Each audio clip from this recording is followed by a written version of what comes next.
नमस्कार दोस्तों, स्वागत है एक बार फिर से आपके अपने यूट्यूब चैनल जेडी एजुकेशन पर। आज हम फिर से एक नए वीडियो के माध्यम से बीएड 2024 एंट्रेंस एग्जाम की पीवाईक्यू को हल करने वाले हैं, जो आपके 2026 में होने वाले एग्जाम में महत्वपूर्ण रोल निभाने वाला है। और हाँ, इस वीडियो का पीडीएफ हम आपको अपने टेलीग्राम चैनल पर उपलब्ध करा देंगे, जिसका लिंक आपको अर्थात टेलीग्राम चैनल का लिंक आपको डिस्क्रिप्शन बॉक्स में मिल जाएगा। इसके पहले हमने 2025, 24, 23, 22 का पीवाईक्यू करा दिया है, ठीक है, और 2021 का भी एक पार्ट क्वेश्चन नंबर 15 तक दे दिया है, ठीक। आज हम क्वेश्चन नंबर 16 से 30 तक देखेंगे, 16 से 30 तक, ठीक। हाँ, यहाँ देखिए जैसे लखनऊ विश्वविद्यालय द्वारा आयोजित संयुक्त बीएड प्रवेश परीक्षा 2021, तो इससे घबराइएगा मत कि ये लखनऊ के लिए ही है। मैंने अपने हर वीडियो में लगभग बताया है कि बीएड की जो एंट्रेंस एग्जाम होते हैं, ये अलग अलग वर्षों में अलग अलग उत्तर प्रदेश की यूनिवर्सिटीज़ द्वारा आयोजित किया जाता है, ठीक है, लेकिन ज़्यादातर झांसी विश्वविद्यालय कराता है, ठीक है। पिछले 6 साल से तो झांसी ही करा रहा है लगातार। तो हमने 16 तक देख लिया है, तो 15 तक। आज हम 16 से शुरू करेंगे। तो देखते हैं क्वेश्चन नंबर 16। गांधी इरविन समझौते में निम्नलिखित में से कौन सी एक शर्त नहीं रखी गई थी? गांधी इरविन समझौता, देखिए, जब द्वितीय विश्व युद्ध होने वाला था तो उसी समय गांधी जी ने सत्याग्रह, सविनय अवज्ञा आंदोलन शुरू कर दिया, ठीक है, सविनय अवज्ञा आंदोलन शुरू कर दिया। और उस समय यहाँ के वायसराय थे लॉर्ड इरविन, ठीक है। तो गांधी जी जब सविनय अवज्ञा आंदोलन शुरू कर दिए तो अंग्रेजों को इससे बड़ी समस्या होने लगी। तो वहाँ से चर्चिल बार बार कह रहा है कि गांधी उनके इरविन के ऊपर दबाव डालता है। चर्चिल वहाँ का ब्रिटेन का प्रधानमंत्री था, तो बार बार दबाव डाल रहा है इरविन के ऊपर कि गांधी को शांत करो और उसको ले आओ, हम गोलमेज सम्मेलन करके हम देखते हैं कि क्या होता है क्या नहीं, ठीक है। गोलमेज सम्मेलन करके देखते हैं क्या हो सकता है। लेकिन गांधी लगे हुए थे अपने सत्याग्रह में, ठीक। तो लेकिन बावजूद उसके इरविन ने गांधी जी से 5 मार्च 31 को मिलते हैं। इरविन और गांधी ये एक समझौता करते हैं, इसे गांधी इरविन पैक्ट और दिल्ली समझौता के नाम से भी जाना जाता है। कुछ बातें होती हैं, कुछ विचार होते हैं, ठीक है, किसी चीज़ों पर सहमति भी बनती है। जैसे क्या क्या उसमें सहमति बनती है, जैसे नमक टैक्स हटाना। वहाँ उस समय तक नमक बनाने पर भी अंग्रेजों ने टैक्स लगा दिया था, ठीक है। उसके बाद कानून तौर पर उत्पादन, व्यापार और बिक्री की अनुमति, नमक की। भारतीय राष्ट्रीय कांग्रेस द्वारा गोलमेज सम्मेलन में भाग लेना, ये सबसे महत्वपूर्ण था अंग्रेजों के दृष्टिकोण से। सविनय अवज्ञा आंदोलन को स्थगित करना, सविनय अवज्ञा, मैंने कहा ना सविनय अवज्ञा आंदोलन शुरू कर दिए थे, तो उसे कह रहे हैं कि उसे स्थगित कर दो, अभी के लिए रोक दो, ये भी शामिल था इस समझौते में। विदेशी वस्त्रों और शराब की दुकानों पर धरना देना, ठीक है। तो गांधी का था कि अगर लोग धरना दे रहे हैं तो उन्हें धरने देने दिया जाए, ना कि उनके ऊपर लाठीचार्ज किया जाए। राजनीतिक बंदियों को रिहा करना, सविनय अवज्ञा आंदोलन के दौरान जिनको वो किया गया, कैप्चर कर लिया गया, डिटेन कर लिया गया, उन्हें रिहा कर दिया जाए, ये भी समझौते में, दिल्ली समझौते में शामिल हुआ, जिसे गांधी इरविन पैक्ट भी कहा जाता है। तो हम अपने क्वेश्चन की तरफ आते हैं कि गांधी इरविन समझौते में निम्नलिखित में से कौन सी शर्त नहीं रखी थी? तो हमें आपको बताया ये सारी शर्तें थी, तो उनमें से देख लो कौन सी नहीं थी। भारतीय राष्ट्रीय कांग्रेस द्वारा गोलमेज सम्मेलन थी, खादी उत्पादन टैक्स हटाना, ठीक, ये तो नहीं थी। भारतीय कांग्रेस सविनय अवज्ञा आंदोलन रोकना, भारतीय राष्ट्रीय कांग्रेस को सविनय, हाँ, तो ये भी तो था। और नमक टैक्स हटाना, ये भी था। तो इसका सही आंसर क्या है? बी, क्योंकि बी नहीं था इसमें, ठीक। खादी उत्पादन पर टैक्स, खादी की कोई बात ही नहीं हुई थी इस पैक्ट में, ठीक। चलते हैं नेक्स्ट क्वेश्चन पर।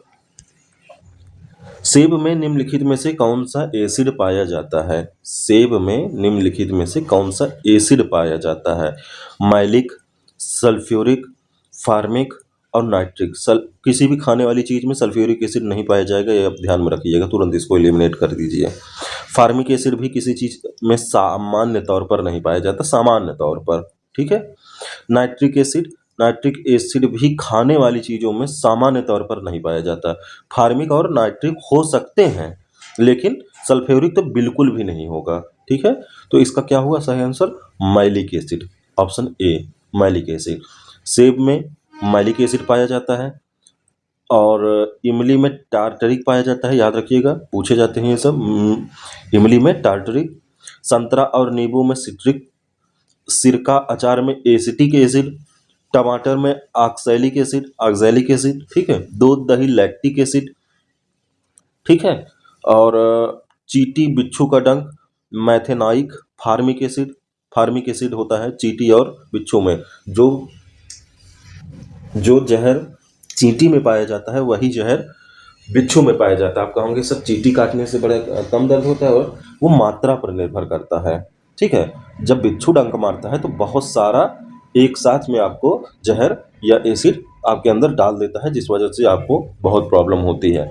सोडा वाटर व अन्य, तो कार्बोनिक एसिड, खाने पीने वाली चीज़ों में सामान्य तौर पर कार्बोनिक एसिड खूब पाया जाता है, ठीक है। चलते हैं नेक्स्ट क्वेश्चन पर। यूनाइटेड किंगडम के बाहर सबसे पुराना गोल्फ कोर्स है। यूनाइटेड किंगडम के बाहर सबसे पुराना कौन सा गोल्फ कोर्ट है, ठीक है। तो ये है royal Calcutta golf club Kolkata. जब अंग्रेज आए थे तो उन्होंने कोलकाता को अपनी राजधानी बनाई थी। तो कंपनी चूंकि इतनी अमीर थी कि वह बहुत ही लग्जरियस लाइफ जीते थे यहाँ आके, ठीक है। तो रॉयल कलकत्ता गोल्फ क्लब जो है उन्होंने स्थापित किए और यहाँ वो लोग गोल्फ खेला करते थे। Royal Calcutta golf club United kingdom के बाहर सबसे पुराना गोल्फ कोर्स है। इसकी स्थापना 1839 में की गई थी। विश्व का सबसे पुराना golf course Saint Andrews golf course है, जो कि स्कॉटलैंड यूके में अवस्थित है। स्कॉटलैंड में सबसे पुराना अवस्थित है, ठीक है।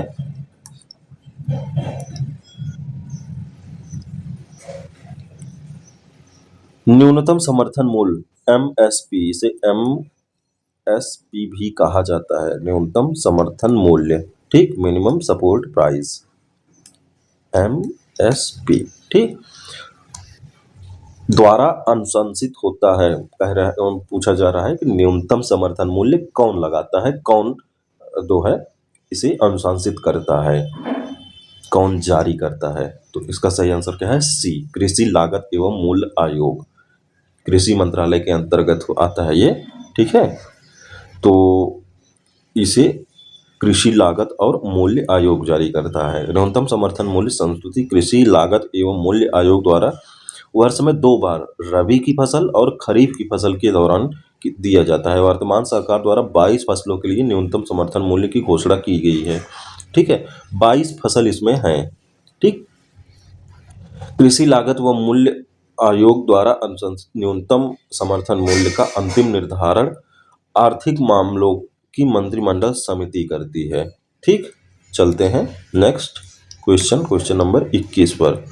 की कमी से रिकेट्स रोग होता है। कौन सी विटामिन की कमी से रिकेट्स रोग होता है, ठीक है। तो इसका सही आंसर क्या है? ए, विटामिन डी। विटामिन डी की कमी से रिकेट्स रोग होता है। रिकेट्स रोग यही होता है कि जो आपके त्वचा जो है वो शुष्क हो जाती है, ठीक है, शुष्क हो जाती है, सूखी सूखी रहती है, पपड़ी नुमा हो जाता है, तो वही है रिकेट्स रोग। विटामिन डी की कमी से बच्चों में रिकेट्स तथा वयस्कों में ऑस्टियोमेलेसिया नामक रोग हो जाता है, जिसमें पैर की हड्डियां टेढ़ी एवं कमजोर हो जाती हैं। विटामिन डी का रासायनिक नाम कैल्सीफेरॉल है तथा इसके स्रोत मछली यकृत, ठीक है, और मछली का यकृत का तेल, ठीक, दूध, अंडा और धूप भी होता है विटामिन डी का स्रोत, ठीक। चलते हैं नेक्स्ट क्वेश्चन पर।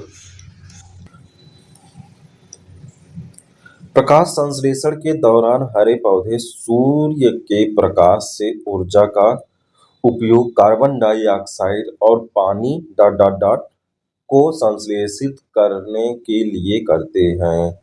तो ग्लूकोज को संश्लेषित करने के लिए इसका उपयोग करते हैं। इसका उपयोग करके वो ग्लूकोज बनाते हैं, एनर्जी बनाते हैं, भोजन बनाते हैं अपना। क्लोरोफिल तथा सूर्य के प्रकाश की उपस्थिति में पौधे ऊर्जा का उपयोग कार्बन डाइऑक्साइड और पानी से ग्लूकोज को संश्लेषित करने के लिए करते हैं। तो ये रहा आपका कार्बन डाइऑक्साइड, ये रहा जल, प्रकाश का क्लोरोफिल, ठीक। तो CO2 6CO2 12H2O, मतलब 6 भाग कार्बन डाइऑक्साइड के और 12 भाग किसके, हाइड्रो था उसके क्या नाम, वाटर के, जल के। तो इससे क्या बनता है, C6H12O6 ग्लूकोज बनता है और 6 भाग जल के निकलते हैं वाष्पीकरण द्वारा और 6 भाग O2 के, ऑक्सीजन के निकलते हैं। देख रहे हो आप, इसी प्रक्रिया के माध्यम से आपको ऑक्सीजन मिलती है और वाष्पोत्सर्जन की क्रिया होती है तथा भोजन बनाते हैं पौधे अपने लिए, एक ही क्रिया से, प्रकाश संश्लेषण के द्वारा, क्लोरोफिल की उपस्थिति में। दिल्ली उच्च न्यायालय की पहली महिला न्यायाधीश कौन थी? दिल्ली उच्च न्यायालय की पहली महिला न्यायाधीश कौन थी? लीला सेठ, ऑप्शन नंबर सी। दिल्ली उच्च न्यायालय की पहली महिला न्यायाधीश लीला सेठ थी। लीला सेठ किसी राज्य उच्च न्यायालय की मुख्य न्यायाधीश बनने वाली पहली महिला है। तो किसी भी राज्य में वह मुख्य न्यायाधीश बनने वाले हाई कोर्ट की सबसे पहली महिला है, ठीक है। चलते हैं हम अपने नेक्स्ट क्वेश्चन पर। भारत में सबसे ऊंचाई पर स्थित रेलवे स्टेशन किस राज्य में है? ठीक है, भारत में सबसे ऊंचाई पर स्थित railway station dot dot dot राज्य में उपस्थित है। तो पूछना है कौन से राज्य में सबसे ज्यादा ऊंचाई पर स्थित रेलवे स्टेशन है? तो सिक्किम में, पश्चिम बंगाल में सबसे ज्यादा ऊंचाई पर है, ठीक है, Paschim Bengal, option number B. Bharat में सबसे ऊंचाई पर स्थित रेलवे स्टेशन पश्चिम बंगाल के दार्जिलिंग में धूम स्टेशन है। इसकी ऊंचाई 2258 मीटर है, ठीक। चलते हैं नेक्स्ट क्वेश्चन पर। भारत के संविधान का अनुच्छेद डॉट डॉट डॉट चुनाव आयोग और संसद और राज्य विधानसभाओं के चुनाव का पर्यवेक्षण करने की शक्ति देता है। भारतीय संविधान का अनुच्छेद कौन सा अनुच्छेद है जो चुनाव आयोग को संसद और राज्य विधानमंडलों का चुनाव कराने का आदेश देता है या अधिकार देता है? तो बस आप समझ पाए कि नहीं क्वेश्चन यही है कि किस अनुच्छेद द्वारा चुनाव आयोग को चुनाव कराने की शक्ति मिलती है, ठीक। तो इसका सही ऑप्शन क्या है? Option number D, 324। भारतीय संविधान के अनुच्छेद 324 जो है वो चुनाव आयोग से संबंधित है, निर्वाचन आयोग से संबंधित है, ठीक है। इसे निर्वाचन आयोग की शक्ति देता है कि वह राष्ट्र क्या नाम, संसद का, मतलब लोकसभा का और राज्यसभा कह रहे हैं, राज्य विधानमंडलों का, जो आपका विधायक चुने जाते हैं, इन सब जगह चुनाव कराने की शक्ति देता है आपको 324। भारतीय संविधान भाग 15 के अनुच्छेद 324 से 329 तक निर्वाचन से संबंधित उपबंध किया गया है। अनुच्छेद 324 चुनाव आयोग को संसद और राज्य विधानमंडलों के चुनाव का पर्यवेक्षण करने की शक्ति देता है। चुनाव आयोग की स्थापना 24 जनवरी 1950 को की गई थी। दुनिया में सबसे बड़ा नदी द्वीप मांजुली, ये कल भी ये क्वेश्चन था क्या, शायद रिपीटेड है, ऐसे कैसे हो सकता है? मांजुली है दुनिया का सबसे बड़ा नदी द्वीप, कल हमने ये क्वेश्चन बताया था आपको। ब्रह्मपुत्र नदी में स्थित मांजुली द्वीप दुनिया का सबसे बड़ा नदी द्वीप है। यहाँ मिसिंग, सोनोवाल, कछारी और देवारी जनजातियां रहती हैं। विश्व का दूसरा सबसे बड़ा नदी द्वीप मजारो द्वीप है जो अमेजन नदी पर ब्राजील में स्थित है, ठीक। देखो नदी द्वीप कैसे बनते हैं, जब पर्वतों से नदियां उतरती हैं तो ये बहुत ही संकरी होती हैं। संकरी मतलब इनकी चौड़ाई कम होती है लेकिन गहराई और बहाव खूब तेज होता है। पानी के बहने की गति बहुत अधिक होती है, लेकिन जैसे जैसे वो ढलानी क्षेत्रों में आती हैं, नदी स्थिर होती जाती है, लेकिन चौड़ाई बढ़ती जाती है इनकी। ठीक, ये जैसे जैसे आएंगी वैसे वैसे इनकी चौड़ाई बढ़ती जाती है, और एक समय ऐसा आता है कि नदियां इतनी चौड़ी हो जाती हैं कि दो भागों में टूट जाती हैं। जैसे गंगा, एक गंगा जो है पश्चिम बंगाल में दो भागों में टूट जाती हैं। एक गंगा के नाम से चली जाती है बांग्लादेश में, दूसरी हुगली के नाम से डायरेक्ट बंगाल की खाड़ी पे गिर जाती हैं। तो यहाँ अब ये जो दो भागों में टूट गया, कई बार होता है कि ये आगे चल के फिर एक में ही मिल जाती हैं ऐसे, तो यहाँ का पूरा भाग एक द्वीप के नुमा दिखाई देने लगता है। ठीक, यही है नदी द्वीप। और ऐसे ही एक है मांजुली द्वीप, यहाँ बाकायदे 2-3 गांव बसे हुए हैं। यह द्वीप इतना बड़ा है नदी के अंदर। चलते हैं नेक्स्ट क्वेश्चन पर, 27। राष्ट्रीय सूक्ष्म एवं लघु उद्यम बोर्ड एक वर्ष में प्रत्येक ... महीनों में एक बार बैठक करता है। त्रैमासिक होता है, तिमाही आधार पर इसकी बैठक होती है। राष्ट्रीय सूक्ष्म लघु एवं मध्यम उद्योग MSME बोर्ड की जो बैठक होती है, यह तिमाही आधार पर होती है, 3 महीने में एक बार। तो कितने साल में कितनी बार हुआ? 4 बार, है ना, 4 3 12, 4 बार हुआ। राष्ट्रीय सूक्ष्म लघु और मध्यम बोर्ड अधिनियम 2006 के अंतर्गत इसका गठन 15 मई 2017 को किया गया था। इस बोर्ड की बैठक प्रत्येक 3 महीने बाद होती है। चलते हैं नेक्स्ट क्वेश्चन पर।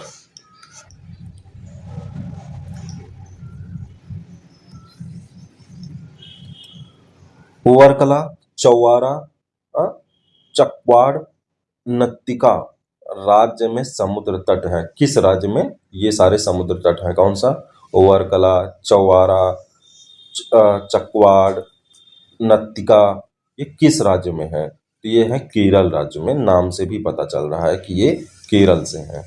महाराष्ट्र में होते तो कुछ मराठी नाम होता या प्योर हिंदी जैसा महसूस होता।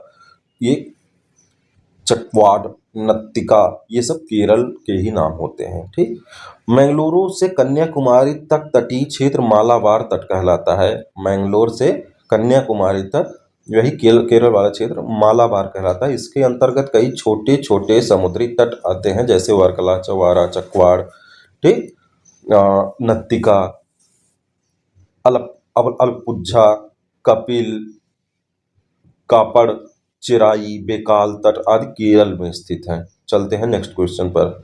निम्नलिखित में से क्या हिंदुस्तानी शास्त्रीय संगीत का कंठ संगीत रूप नहीं है? निम्नलिखित में से क्या हिंदुस्तानी शास्त्रीय संगीत का कंठ संगीत रूप नहीं है? ऑप्शन नंबर बी, पखावज। पखावज जो है वो कंठ रूप नहीं है।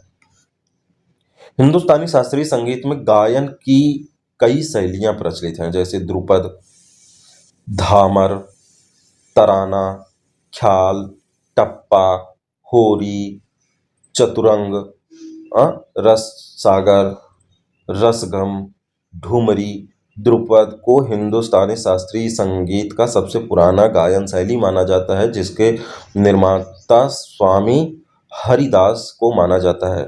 पखावज एक संगीत वाद्य यंत्र है। यह उत्तर भारतीय हिंदुस्तानी शैली में ढोलक है पखावज। तो पखावज को गाया नहीं जाता। कंठ शैली का मतलब जो गाया जाता हो। कंठ शैली का मतलब होता है, कंठ संगीत रूप का मतलब जो गाया जाता हो। ठीक, लेकिन ये गाया नहीं जाता है, ये गाया नहीं जाता। पखावज जो है ये ढोलक होता है, ये वाद्य यंत्र है। ठीक, ढोलक को पखावज कहा जाता है। चलते हैं नेक्स्ट क्वेश्चन पर। आज का लास्ट क्वेश्चन नहीं, चलो एक दो और करा लेते हैं, अभी टाइम तो है। चलो 33 तक आज कर देते हैं। निम्नलिखित में से कौन सा विल्सन रोग का लक्षण नहीं है? विल्सन रोग एक आनुवंशिक विकार है विल्सन। तो यह कौन सा लक्षण नहीं है? पैरों या पेट का फ्लूइड बनना, पैरों या पेट में फ्लूइड बनना, रतौंधी, बोलने निकलने और शारीरिक समन्वय में समस्याएं, अनियंत्रित गतिविधियां और मांसपेशियों में अकड़न। तो इसका सही है बी ऑप्शन। रतौंधी जो है वो विल्सन रोग का उदाहरण नहीं है, बल्कि यह एक अपने आप में एक अलग रोग ही है रतौंधी। ठीक, रतौंधी रोग किस विटामिन की कमी से होता है, ये आप हमें कमेंट बॉक्स में जरूर बताएं। वर्ष 1556 में मुगल साम्राज्य का सिंहासन किसे प्राप्त हुआ? 1556 पर कौन गद्दी पर बैठा? 1556 पर अकबर गद्दी पर बैठता है। 1556 में अकबर गद्दी पर बैठता है। ठीक, मुगल शासक हुमायूं की मृत्यु 1556 के बाद मुगल साम्राज्य का सिंहासन अकबर को प्राप्त हुआ। अकबर का राज्याभिषेक 14 फरवरी 1556 को पंजाब के कालानौर नामक स्थान पर हुआ। ये जलालुद्दीन मोहम्मद अकबर बादशाही गाजी की उपाधि के साथ सिंहासन पर बैठा। ठीक, खजुराहो मंदिर, नेक्स्ट क्वेश्चन, खजुराहो मंदिर डॉट डॉट राज्य में स्थित है, किस राज्य में स्थित है? आप सबको पता है मध्य प्रदेश में स्थित है खजुराहो। ठीक, कंजरिया महादेव मंदिर यहाँ का सबसे प्रसिद्ध मंदिर है। चलते हैं, हाँ, ये एक विश्व धरोहर भी है, यूनेस्को द्वारा इसे विश्व धरोहर भी कहा गया है, स्थान को नामित किया गया है, नॉमिनेट किया गया है। नेक्स्ट क्वेश्चन, यूनाइटेड किंगडम से संसद को 7 सदस्यों का एक समूह था। यूनाइटेड किंगडम से संसद के 7 सदस्यों का, जिसे ब्रिटिश भारत के लिए संवैधानिक सुधार सुझाव देने के लिए गठित किया गया था। ये कौन सा था? मुझे पता है आप लोगों को ये चीज आता है। ये था क्या? साइमन आयोग। वही go back Simon, go back Simon, Simon go back. Option number C. ये एक यहाँ पर भारत में संवैधानिक सुधार के लिए अंग्रेजों ने एक आयोग को गठित किया था। ठीक है, एक आयोग को गठित किया था 1927 में। इसमें यही था कि यहाँ भारत में जाकर देखेंगे और समझेंगे और सोचेंगे कि क्या हम और सुधार कर सकते हैं भारतीय राज व्यवस्था में। प्रॉब्लम ये थी कि इसमें कोई भी इंडियन नहीं था, इसीलिए भारत के लगभग हर समुदाय ने, ठीक है, चाहे वो राष्ट्रीय कांग्रेस हो, चाहे मुस्लिम लीग हो, लगभग सभी ने इसका विरोध किया था। खैर मुस्लिम लीग तो इसलिए विरोध किया था क्योंकि उसमें पाकिस्तान का उल्लेख नहीं था। ठीक, लेकिन इसको सबने इसका विरोध किया था। जैसे ही साइमन दिल्ली पहुंचता है, मुंबई पहुंचता है अपने उसके माध्यम से, शिपयार्ड के माध्यम से, तो वहां से लेकर जहां जहां जाता है देश के युवा साथ में इस नारेबाजी करते हुए चलते हैं कि Simon Simon go back Simon के नारे लगते रहते हैं। इतना विरोध हुआ था। काले कपड़े दिखाए जाते हैं। ठीक, एक जगह तो क्योंकि काले कपड़े लगाने पर रोक लगा दिया गया था, शायद लाला लाजपत राय थे क्या वहाँ के, शायद, मुझे एकदम कंफर्म नहीं है। तो वहाँ पे काले कपड़े आप नहीं दिखा सकते थे क्योंकि पुलिस आपको दंडित करती।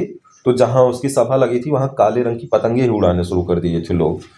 तो काफी विरोध हुआ था। इसे श्वेत कमीशन भी कहा गया क्योंकि इसमें सभी श्वेत थे, कोई भी भारतीय नहीं था। 7 सदस्य थे, 7 के सातों ब्रिटिश नागरिक थे। ठीक, इसका जो है हंटर आयोग भी आया था, याद रखिएगा, हंटर आयोग 1882 में, और सर्जेंट आयोग आया था 1944 में। शिक्षा के लिए ये दोनों संबंधित थे, हंटर आयोग और सर्जेंट आयोग, ये शिक्षा से संबंधित थे, याद रखिएगा, आप लोग पूछा जाता है। तो चलिए हम अब आज यहीं तक रखते हैं। पढ़ते रहिए, डटे रहिए, और कोई भी दिक्कत होती है आप हमसे संपर्क कर सकते हैं। बीएड से संबंधित या इस वीडियो से संबंधित कोई भी दिक्कत, ये नहीं कि आपके घर में कोई प्रॉब्लम है और हमें आप कॉल करने लगे। तो मिलते हैं नेक्स्ट वीडियो में, तब तक रखिएगा अपना ख्याल, पढ़ते रहिए, धन्यवाद।